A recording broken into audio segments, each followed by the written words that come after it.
Hey everyone, again, welcome back. We're going to talk briefly about the USB to DH plus data highway, if you will, control module or communications module that we're going to use for particularly with the SLIC 504 module. So it has a specialized pinout, and a lot of people might mistake that for the PMO2 cable, like this guy right here. However, it's not a PMO2 cable. It's the U2DHP, and it says on there specifically U2DHP. So U2DHP uses a pinout. I don't know if we can see that real good. There we go.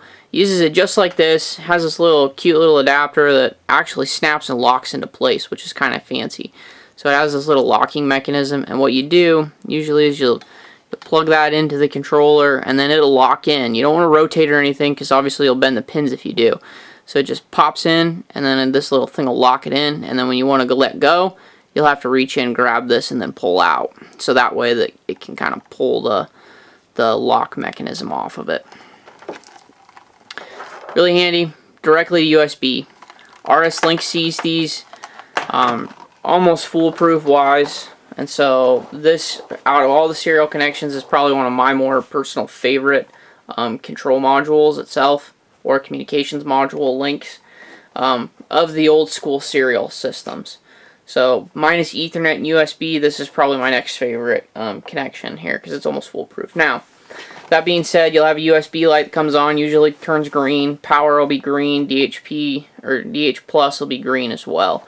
If one of these is flashing, one of these is not connecting, then obviously you're not communicating with the module itself or the processor.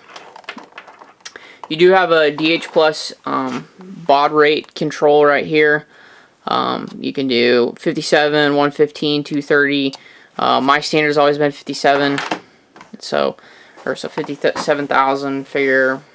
But that's where I've always been. Slower, always usually connects without a problem. So you plug this in, you're gonna have to find your comms port. Once you find your comms port, plug that into your RS links, and then you kind of do like almost like a basic auto configuration, but without doing the serial auto configuration, and then it usually finds it almost instantaneously. So definitely kind of a handy tool.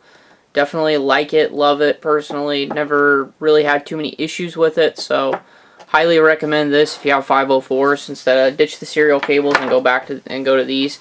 These are about $2,000 a pop, $2,500 maybe now. After the COVID inflation and all that stuff, to compensate for some of that. So these aren't cheap. I'm just gonna tell you that these are not cheap at all, but these are definitely are a lifesaver and a handy tool. So something to keep in mind, and very simplistic to use for the old school communication system. So as always, thank you again for watching.